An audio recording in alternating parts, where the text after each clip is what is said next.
Welcome back, everyone, to this Monster Energy DreamHack Studio broadcast of the Nordic Championship 2019 summer season. We apologize for the delay here. A little bit of technical difficulties that we had to work through. My radio show there wasn't the biggest hit, but at least now we're back with full visuals and ready to head into game number 2. I'll give a quick little summary about what happened in that MJ versus FH game number 1. There was some early influence coming in from Debu, which was answered by Teddy's. And there was like a double TP force in the mid lane, but though from the mid lane up to the top side. So it was an early brawl there in the top lane, which ended up with Tatui nastily ahead in CS versus Nakliga. Remember that Nor versus Camille matchup. Nakliga was not having a fun time playing League of Legends, and DB was seemingly everywhere. Brings me shivers because it reminds me of the game where he played the Kashafi, and I was like, oh, the poor guy. He just did not get to play League of Legends that day at all.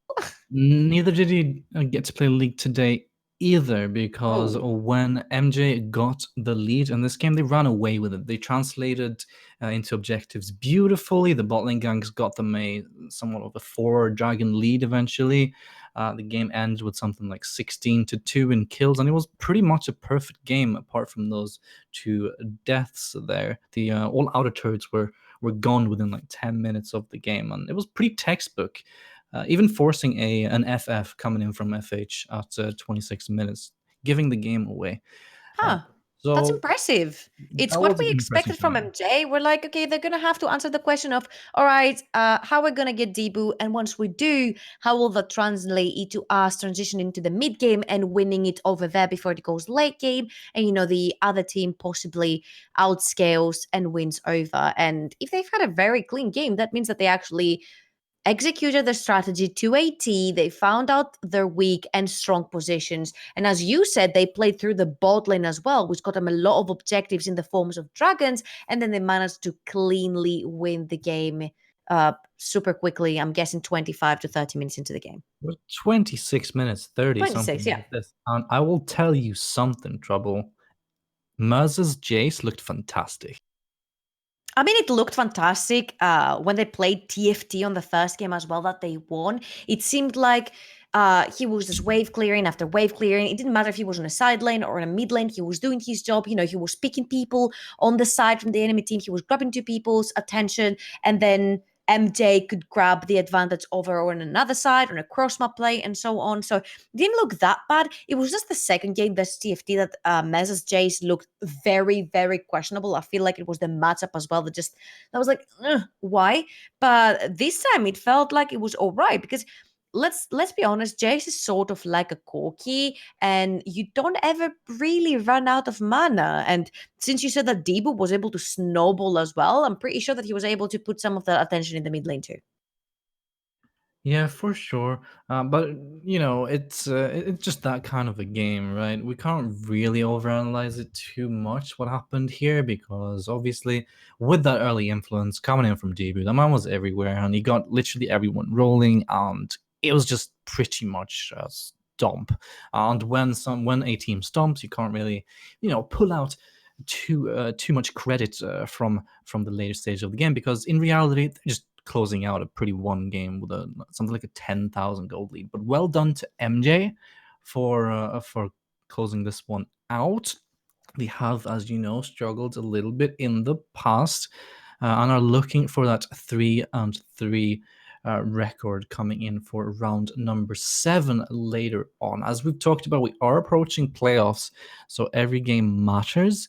And when several teams are tied 2 and 3, you really gotta press here at the end of the season to try to secure that playoff spot, even if it does mean going up against a third seed, perhaps, which could be anything from it could be any of the top 3 teams right now, right? Most likely looking like Falcon or the Final Tribe or even Ventus.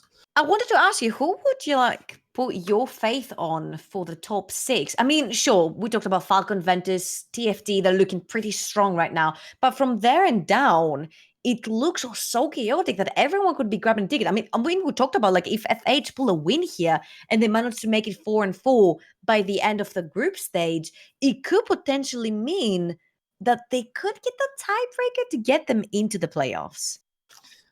Okay, so I'll do my best to try to give you my predictions here. If I'm going to be perfectly honest, I think looking at 4th to 8th, Neon are looking quite strong. So if They they can do. secure the other wins versus the middle of the standings teams, then they should allow themselves a pretty easy playoff spot there. Dusty or Dusty, I'm a little bit unconvinced. I still think that the win versus MJ was a little bit of an upset, and then I believe they won versus Celestial also. So I think it's downhill from here for Dusty. Even though I adore this team and all of that jazz, we haven't seen too much of Nordic. And as for Copenhagen Flames and MJ-Esports, MJ they look shaky, but as does Copenhagen Flames. So if I'm going to be perfectly honest, I think it is likely to be looking at 3rd to or 4th to 6th place, Neon as well as perhaps Copenhagen Flames, perhaps MJ, but then would have to watch Nordic a little bit more closely. I don't think, Ooh. I'll yeah, go for the two Finnish teams. I would say Neon MJ and probably Nordavind. I think think these are my so. predictions. Yeah. But we have of course moved into the picks and bans, and we don't have any strange bans happening here. Of course, Gragas, a big problem for FH in the previous game, managed to snowball mid lane, managed to snowball top lane and bot as well. Clean game out of the picture. Same as Elise. The two champions that Debo enjoys to play. Lee Sin is still up for grabs if he chooses to do so. Of course, Zaya for VL out of the picture. And on the other side for MJ, we have the Rumble, who Teddy's favors a lot, being banned out, as well as Aatrox and Kama. Now, we do have a different approach coming in here because we had the Poppy previously picked for Teddy's, which did not go so well. This time we do have Setsuwani. That is pretty much an S tier jungle going into the game right now. And it has a lot of synergy with a couple of mid laners. These mid laners could be Camille, and it could also be a Yasuo. Now, it is, of course, up to Legions to showcase if he wants to go for such a pick, because, yes, it's not a regular pick, you see. It's more of something unconventional. And you know what MJ say? If it ain't broke, we ain't going to fix this. Locking in the exact same trio they did in the last game. Yeah, the Kaiser Nautilus, a staple bot lane locked in for MJ as well as that Jace, which could obviously still be flexed to the top side. But if you want to watch previous tendencies by MJ, then we're looking at Naza for that champion. Meanwhile, Illusion Yumi lane down in the bot side, a little bit of an adaptation from what we've seen before. Ooh. And there's the cannon takeaway away from Nakligai and a Lee Sin Ooh. target in the You know what's second interesting? ban phase. What is interesting, Trouble? That Lee Sin being banned right there, that's the three early game champions of Debu being pulled aside. The only other thing that Debu has showed us is that Karthus, which they lost pretty miserable on when he picked that one out. So maybe FH is trying to force MJ to go into something not so conventional for the jungler to put him out of his comfort zone. Was Debu is out of his comfort zone and not able to translate his lead because he doesn't have one, then we did see MJ sort of falling apart. And it's going to be the Nidalee locked in. And I'm going to be honest, I'm a little bit biased. I love Nidalee in the jungle. I feel like she's been a little bit side-eyed, not so used lately. And this could potentially be Legion's Zed right here. We've seen him play before. We did. It Oh, was a lot of fun. He is going to lock that one in. As for an Ilawi, I'm a little bit unconvinced there. But on the side of MJ, Debu has indeed played Nidalee in a couple of the offline matches here, most notably against both Ventus and Nordavind. So comfort here for him. There's the tease for trouble again with the Katarina. I don't mind that. And that's a Rise lock-in, actually. So this could be a this ain't Rise top happening. lane, or it could go to that mid lane also if they want to flex the Z, which some of these teams can do. They've done it in like qualifier games and stuff like this, but unlikely. Most probably going to see that Rise in the top side versus a Renekton as it seems. Now, what do you have to say about this matchup? All right, so usually Renekton will win you every game, but you definitely want to have Renekton in the mid lane playing against Zed, because remember what we said in the previous broadcast, you want to bring something the assassins don't have, and that is pretty much beefiness against them. So Renekton can not only tank the damage of Zed, he can actually lock him down, he can regen the damage with his Q, and he can also output a lot of damage for himself. So that's a great swap that MJ has done here to put the Jace in the top lane. So you've got two ranged, and Jace is so much more strong in the early game than Ryze is. Yes, they added more regen to Ryze's kit lately to get him to have a more, fluent, let's say, laning phase without a lot of troubles like he did before. But he's still very prone to getting ganked. He's still very prone to getting harassed, and he doesn't really have a way of sustaining. He doesn't. Some rises do go some sustain in their rune pages, obviously, but it'll most likely be favored for that Jace up in the top side to Tui piloting that one. So as we are loading into game between MJ-Esports and FH, remember MJ took the game one victory there. Honestly, it's going to take a lot for FH to bounce back. They've drafted themselves some interesting stuff here. Another kind of interesting lane there with Lucian and Yumi, and there's Zed coming in as well. Yeah, it's fun to watch, but I'm not really sure how they're going to be able to pull this one off against MJ with the answers that MJ have drafted for themselves also. Well, I do like the Lucian a little bit more when you're going against the Kai'Sa Nautilus bot lane, because Kai'Sa and Nautilus do not have any region between them. They don't have any heals. Yes, you do have some shields on the Nautilus, but you mainly want to focus on the Kai'Sa. So you do have a lot of poke, but you have a lot more damage than you did before with the Lucian. You've got the dash, you've got the aggressiveness, and the poke coming in from Yumi could result in some, cheeky gank down in the bot lane from Teddy's and getting that first blood and pressuring VL further back into his lane, possibly forcing some summoners as well. So I do enjoy it much more than the perspective of playing safe with the Ezreal. And of course, you do have the dash forward, but you're not going to see gain shifts from a lot of Ezreals.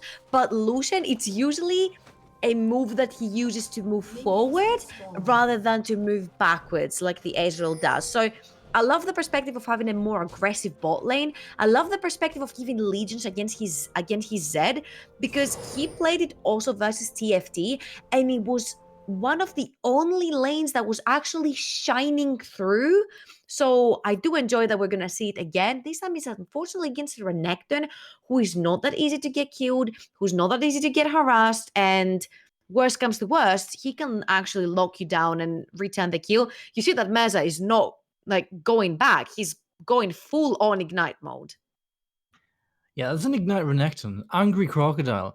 And with that mentioned, I want to ask you, do you think, you mentioned Teddy's bot lane influence for Hyperactive and Zazato, do you think that there is where he's going to look to go, or alleviate pressure mid lane, or even set something up with Knuckly Guy with that Flash Rune Prison if he gets the E-bounce onto Tatui? Where do you actually think that Teddy's is most likely to focus? Oh, absolutely topside. You need to get Legions rolling because, again, reference to the game versus TFT, once Legions got rolling, it looks so much brighter for the entire team. Unfortunately, it was way too late in the game to have any impact, because the later you go, the assassins don't have as much impact, and especially in assassins such as Zed, that doesn't get to one-shot anyone anymore because you've itemized against that. So I would say you're getting a very nice bot lane where you can actually pressure MJ's bot lane and bring them behind, and then you can just focus on Legions and Knuckly Guy. And especially in the top lane, you don't just have your own CC. If you're Teddy's, you've got that Flash Rune Prison that we talked about, and Tatui on the Jace, he's not necessarily the most mobile champion ever. So once that Flash has been blown, then it's a perfect time for a repeat gank. As you see though, on a 1v1, definitely Jace is capable of bullying Ryze out of lane. Laying down that chunk, however, it is after taking some damage of his own. So they are trading quite evenly, just in a very different fashion. But having said that, Tatui slaps the hammer, the Mercury head bop onto Knuckly Guy, and forcing him to chug all of his potions while Tatui is sitting on those corrupting charges. So full control, it seems, for Tatui. However, he is red side, so it's obviously the longer lane and opens up more reach around potential by Teddy's there in the top. I have a feeling that Knuckly guy is kind of being left out as the last link in his team. They're like, yeah, all right, we're going to use you as bait. You know, we're going to leave you alone in the island in the top lane without quite, you know, a counter pick or any sort of way of coming back into the lane. And here you see the exceedingly high amount of poke and damage that the bot lane of FH is able to output onto MJ's bot lane. And this is the magic of having the Lucian instead of the Ezreal, because you can make this aggressive plays in between the minions, but you don't really rely on skill shots. So the Nautilus cannot grip you because you're playing against the minions, but you're able to land all the hits onto the Nautilus himself, who's not able to regen. Back onto top lane though, I want to say that Kennen was banned in the second phase, if I'm not wrong, of the picks and bans. Yes, it would have been such a much greater flex pick for top lane. Like if you're lacking AP, you can send him top lane with an AP Kennen. If you're lacking AD, you can have an AD Kennen, which I think would have worked so great in this instance right here with what FH are trying to do. I mean, sure, you would have to run a full AD composition, but then again, you know, MJ is running the side lane composition as well, but a VL has been caught. He has been caught on the flash forward by both Teddies and Hyperactive. Will secure that first blood for the FH bottom lane. So you called it before, you changed your mind to top side, but Teddies, with that bot lane gank there, secures an early lead for his bottom lane. Yeah, I don't think there is absolutely any way you can sneak into that top lane right now. And Knuckly guy has way too many minions waiting for him to get farmed. And you can just see how ahead in damage and pressure the bot lane is for FH. So why not take that into consideration, blow all VL summoners, who is the guy who you want to be looking at towards the late game. VL is the one to carry. He usually picks that Xayah. He wants to shine as a hyper carry. So stopping that ability super early into the game, you delay his power spike as well towards the late, which means that MJ does not get to come online until 30 minutes into the game. So a little bit of a delay here for MJ's power spikes, and it's all up to FH to pressure as hard as they humanly can. But it's still quite difficult to do with the lanes that they've got going for them. But Deepu, meanwhile, on the bot side, is looking for a response to the early gank by Teddies. The spear actually hits here, but won't be able to go undeterred and capitalize on that one. Instead, will walk away, clear some vision, and perhaps snack on a frog or two. And that's clearly the thing about playing a non-lockdown CC champion in the jungle as well, especially when you play early game. Like with the Lee Sin, you know, you've got the gap closer there, you've got the full burst of damage. If he's going to play Elise, you've got the flash cocoon, you can actually try to make plays for yourself. Now Debo has to sort of rely on his lanes to prep the lane first. So for example, if you want to go into the mid lane where the crocodile is, you have to bait that shadow like Merza has done right now, and then expect Debu to come from a lane that has, so of course, no vision from the side of FA to try and pull a gank with the stun from Renekton. And vice versa, in the bot side, you need to expect Aero to make sort of a flash anchor play on summonerless Lucian, or even if you could catch Yumi before she attaches onto the Lucian. So it is mainly your lanes having to do the prep for you, while he's usually used to make his own plays by Flash Cocoon, Flash Q with the Lee Sin, and so on and so on. Yeah, a little bit more team reliant here for Debu, and that's what you get when you pick this Nidalee here. Also some utility in the heals and all of that jazz. So all in all, there's still that small bot lane advantage that has granted Hyperactive a Cutlass here. So there is some immediate power coming in. Yes, Debu obviously tried to shut it down earlier, but now we've got our eyes focused on a different part of the map. Oh, top side! Guy fights Tatui there, but the Rune Prison comes in, he's allowed to flash away, and Merza wants to fish for Legions, but Legions escapes. So all in all, it's a skull crab for Debu. Hey, at least it's something, right? That is perfect because Knuckly Guy has been the focal point of every team that's playing against FA. Just like bully the poor top laner up top. Well, Mesa is putting the pain down on Legions. He is, gets the chunk down to 50% HP. Oh, the ult? There comes Deathmark. Legis is going in. He's gonna flash for this one. Flash auto attack. Doesn't seem like it. Actually, with that final auto attack, he could have gotten it. Instead, chooses to go back to his shadow. And doesn't really force anything apart from an ignite from Urza and the ultimate. I feel like if he had gone close enough while top lane. Oh boy, that's Top lane is reason. going on all over the place. Knuckly Guy again, very bullied by Tatui, but hey, they're keeping the respect, they're keeping the distance away from towers, and I feel like honestly, probably less progress. Meanwhile, Flash mid lane, Mirza forces the flash of Legions in response, and well, there you go. He tried to go for it, and at least it's a summonerless Zed there in the mid lane now. I mean, people are summonerless all over the place. You've got top, mid, and bot on both sides being summonerless. That means wherever Debu goes or Teddy's, it could potentially result in a kill.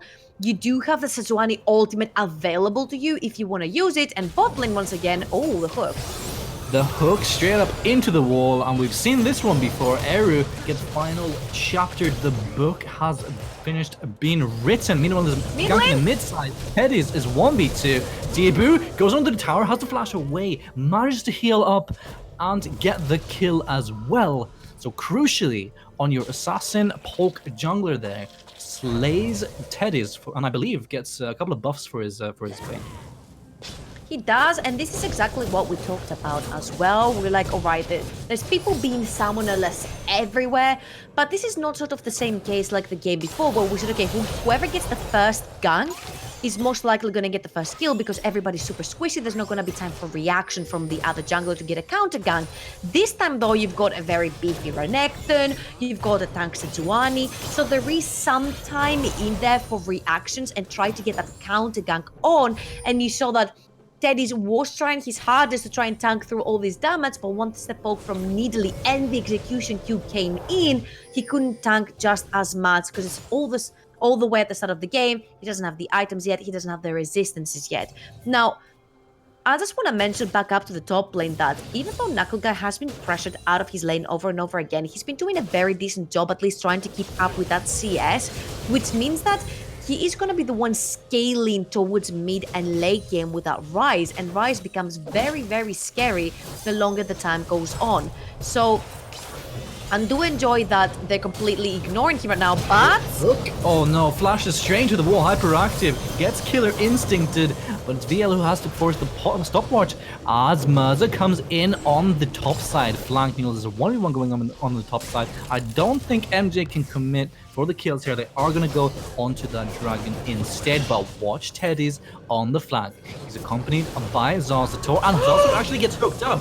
What a timed hook there coming in from Eru. Crucially so, Debu now fishes for Teddy's, pushes them away from that dragon, so the rest of MJ can pick it up, and it's 2 extra kills plus Mountain Dragon for the finish first seed. I'm loving the fact that Debu is the one zoning Teddy's away from the dragon. So there's like literally no smite around, but there's also no contest from FH to go down. So MJ feel very confident in doing this dragon and claiming it without their jungler. That is, as you said, a Mountain Drake going down. So that's great potential for a lot of objectives to come because you do run the double ADC if you take in consideration the Jace in the top lane. Legends, though, he's doing his little dance in the middle and trying to avoid the crocodile. He is, but these are treacherous waters, Trouble, as he's walking straight into the enemy jungle. Mirza should have his slice available, but he realizes that Knuckly Guy is moving out and will assist his mid laner. Now, I want to quickly mention a point that you made about Debu's Nidalee. As the game slows down for a second. Actually, maybe I should hold that thought as we see mid-game, or in the mid lane here. There's the final chapter, comes in, perfectly synergized with Teddy's Permafrost. Legions, he's gonna get killed off though! Mirza in the 1v3, crucially slays his mid lane opponent and gets out alive. What a criminal. Wait, if you realized That was FH saying, all right, Legions, have that kill, but no one expected what we said at the start. The turnaround, the lockdown, the sustain, and the damage that Renekton can put out in return in the early game. That Zed is super squishy, ends up going down, and they don't even return the kill onto Meza. So the kindness of F8, where both Zazatul and Teddy's pulled away from the Renekton to try and give Legions the kill, ended up backfiring because Meza's like, all right, you're gonna leave him alone with me here? I'm just gonna take him with me. And then Meza didn't even end up going down. Triumph too strong with that, even with that ignite running. Obviously, even if Zazuta would have been on top of him with the heals, with the shields, there's obviously the new shield break mechanic coming in as well. So perhaps I get to make my little point here. You mentioned Debu earlier, that he's going to have to rely on his teammates to make the plays, and they're indeed making the plays. Air in the bot side getting the hooks, Mirza in the mid lane 1v3ing, and now Rift Herald spawned, and it's going to chunk away like 2 plates or something like this. Yeah, 2 plates. Go over to MJ, here comes. Teddy's though, does not find the slow, and instead disengaged completely, but that's a lot of gold for MJ. Ooh, that's a lot of gold going towards Merza's pocket as well. And you can see how far forward he's allowed to play in his lane. He's got the vision, he knows where everyone is in the lanes. He even had vision on the Sejuani towards where she went, so he is safe to be able to pressure Legions out of his lane. Saying that though, Teddy's might be coming around for a repeat gank. He's looking for it, but yeah, he's trying to fish for that positioning there, but he has been spotted by the Death Rush control ward there. He will spot it himself and clear it out. So he was his plans were foiled by MJ's preemptive maneuvers, I should say. But at the same time, watch top as Debu is trying out some invade shenanigans here. He knows that there's a ward up in the top, and he will find Teddy's soon, or at least Teddy's will find him, I suppose, because this tower dive will be answered by both the TP and the Teddy's Sejuani here. Tui gets healed up, but I mean, he's still quite chunked. It's effectively a 3 versus 2. Watch Teddy's coming in here, but the final chapter doesn't connect. Oh. And the Sejuani ultimate, Glacial Prison, it doesn't connect, and MJ, they get away with murder again. I mean, oh boy, they might get away with more here. Yeah, it's double manslaughter in the top side now. Jesus Christ, there's no stopping this team for now, it seems. I just wanted to mention the difference of gold in between the junglers. If we have a look right here, Sejuani is sitting on 4.4k. And if Debu goes back in base, he's gonna be sitting on 8.5k. That's 4,000 gold difference between the junglers, but we have more action. Oh, there it is.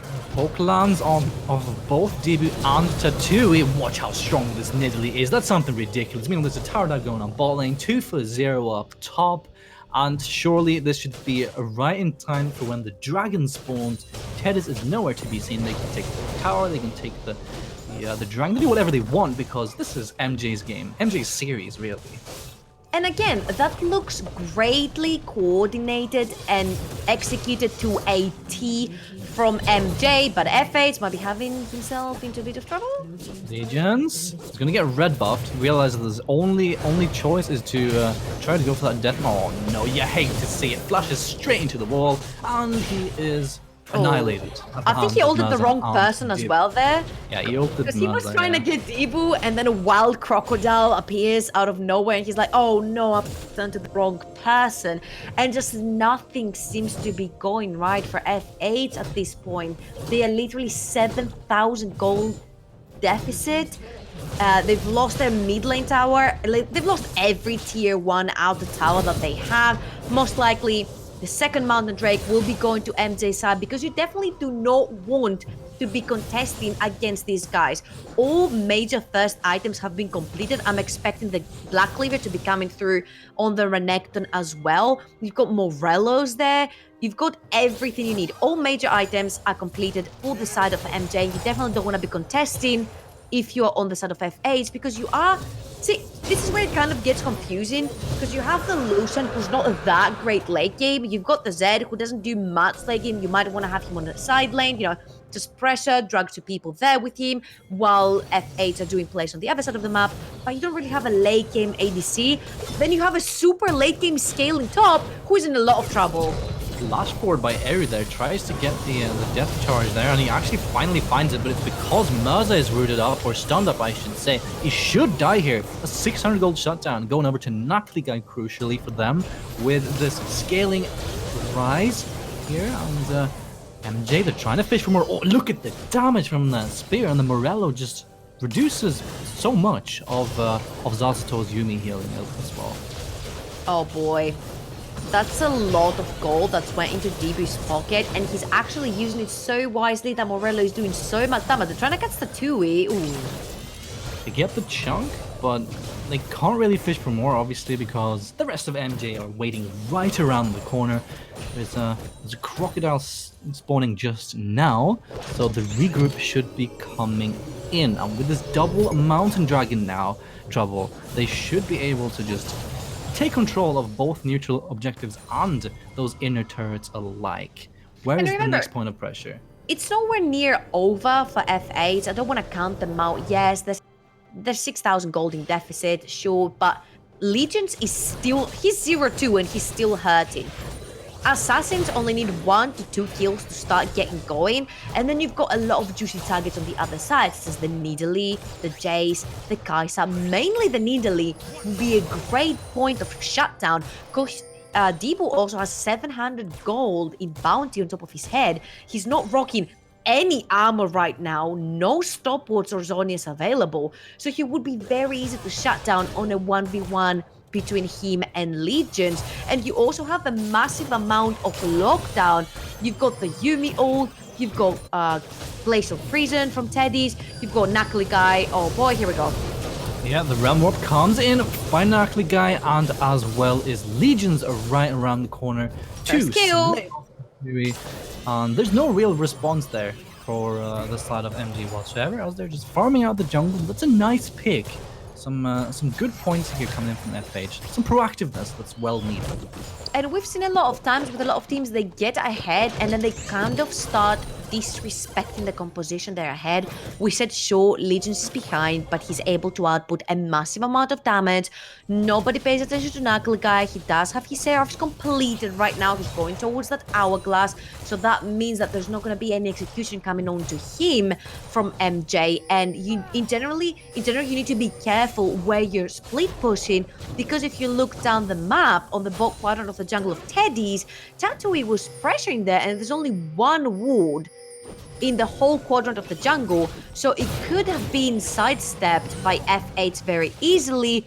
Nakligai chooses to use his ultimate even coming from the lane, and Legion's claims his first kill. And we said, oh boy, 1 to 2 items is what you need as an assassin to get you going. Let's see if Legion's can use that 1 kill to try and get something for his team here. You saw that 1 spear kind of took, what, 55% of his HP? 60? It's incredible how just how far ahead Debu is at this point. Meanwhile, on the bot side, the 1v1? Fancy's a 1v1 versus Nakligai, but what? Splashes straight over him, but it's not gonna matter. Tries to dodge some skill shots here, but he ends up going down. And honestly, let's be real, in a 1v1 with Debu versus Legions, I'm pretty sure Debu would slaughter Legions where he stands. Hook tries to connect here, but doesn't quite do exactly that. Mirza instead goes over Legions. That's like the third wall flash of the game for Legions. Or no, actually, he didn't use it. It was Twin Shadows straight into. Did not gain much distance with that one, but crucially, Mirza stepping up. Oh, also, wait a minute. Debu just straight up assassinates a Sejuani. If that tells you anything about the state of the game, the rest of MJ are closing in onto H here, hyperactive. He's gonna get away, but Zazato divorces him and just says, that's hey, a Baron. I'll take the blame. And that's 4 kills in quick succession for MJ's only Nakligai alive. And with only Seraphs and Zhonya's, he surely can't 1v5 here, and that would be the Baron for I mean, Excuse me, but if there's one person that's put the entire weight of MJ on their shoulders in this game, that's Debu. He deals a ton of ability power damage, and both Sejuani, like the Rise, I'm gonna excuse because you're going onto the side lane versus the Jace, and you saw how he was very easily able to 1v1 to 2 on a side lane, but the Sejuani is clearly itemized just for AD damage coming through, and Debu is like, fine, you're gonna itemize for the Renekton and the Jace and the Kai'Sa, I'll be the one to melt your way. He takes out the tank like it was the squishiest member of F8's team.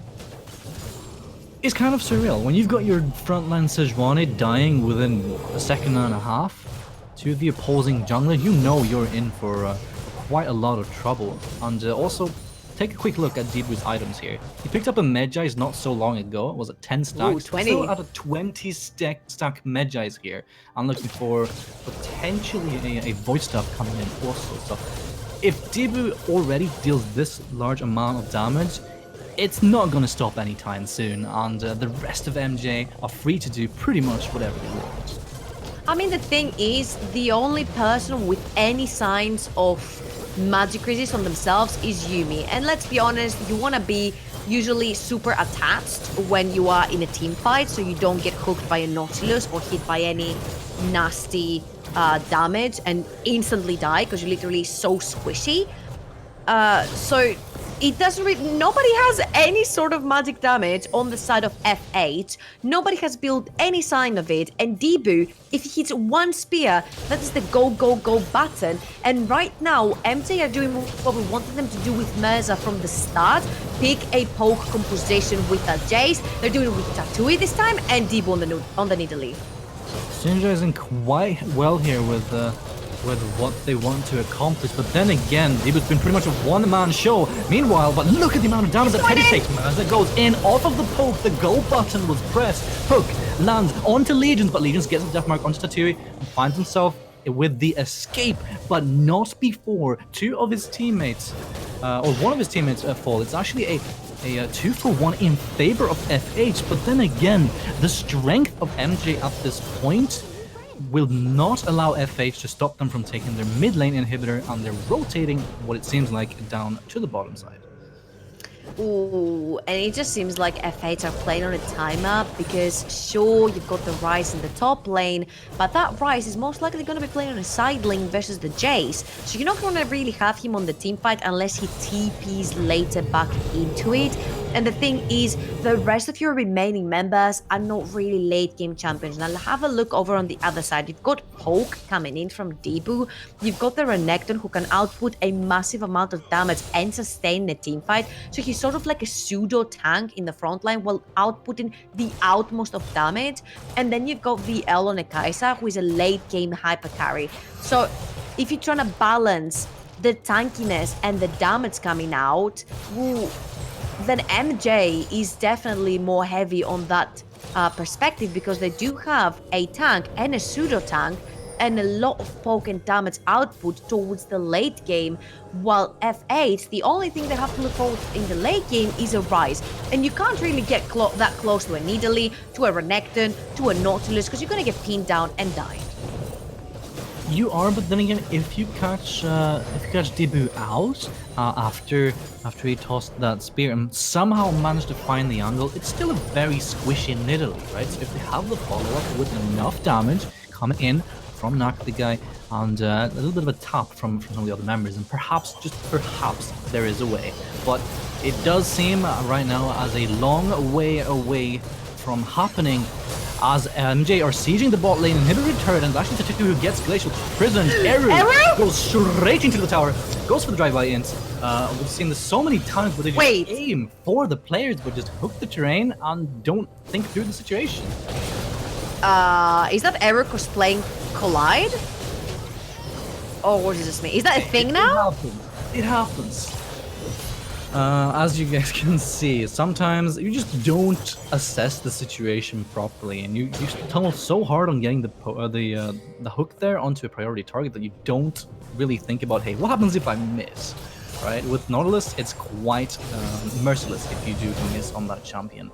But Mirza under siege, but Dibu and company will force FH away, and they regroup mid lane. What type are active, right? He's on the left side, trying to clear out mid super minions, and watch VL now. Actually, Deathmark comes in. It's on to Dibu, I believe. The Ignite is also there, but I mean, he just insta-dies. What can he do? I feel like the fight that happened before where every dies should have never happened, because usually if you want to pressure on a side lane, you need to wait for another wave to push in first, then take the attention of an additional member of an age, and then you push with the man advantage. But now we have more. Yeah, Final Chapter comes in, it misses pretty much everyone, and oh, look at Teddy, it explodes. He just drops where he stands, seemingly, and it's a quick 1-2 ace by the book coming in from MJ. They're sieging the Nexus turrets, they're taking them down, and surely this will be the series as Tatui runs it down mid lane, straight into the fountain. Who cares about KDA, right? MJ secure the match win and put themselves crucially at 3-3 in the standings. Wow, incredible work right here by MJ. They actually executed everything they needed to have done versus TFT. They showcased it here. They executed everything they needed to a T. Great appearance by Debu on that Nidalee. Ends the game with 25 stacks onto the Magi's. And we said that usually it's Debu who sets the pace for the game, because she's the one usually with the engages, with the flash cocoons. Here, he needed to actually rely onto his lanes to create something for him, get him into a situation where he's ahead, and they did exactly that. Great performance overall by MJ, and congratulations taking the series 2-0, of course. So that places them in quite a fancy position. They're heading into that playoffs race. It's obviously not over quite yet. They do have some opposition in their way, and anything can really happen here, right? It's all about the mid standings, and that's what tonight is about. As the second match of the day will be Dusty versus Copenhagen Flames, which is another 2 and 3 versus 2 and 3 kind of matchup. So this all interplays in so many intricate ways, with MJ now crucially stepping over them, but knowing that one of these teams will join MJ in the standings anyway. So honestly, FH, they were looking a little bit better this game than they were in the past, in the previous game that you guys obviously didn't get to see. I'm speaking as if, oh yeah, you guys all saw that, right? But literally, it's only me who saw what happened. It was obviously a little bit of a stomp. So they came back in this game with at least a sense of would be willing to pull the trigger and punish MJ for their overextensions. Obviously, MJ was just straight up too far ahead, and when you got a 25 stacks Medjai's Nidalee on the enemy team, you're not going to be too happy about that. But there we go. MJ close out the series, and we will be heading into commercials, ladies and gentlemen. And after that, we'll bring you Dusty versus Copenhagen Flames. Stay tuned for that.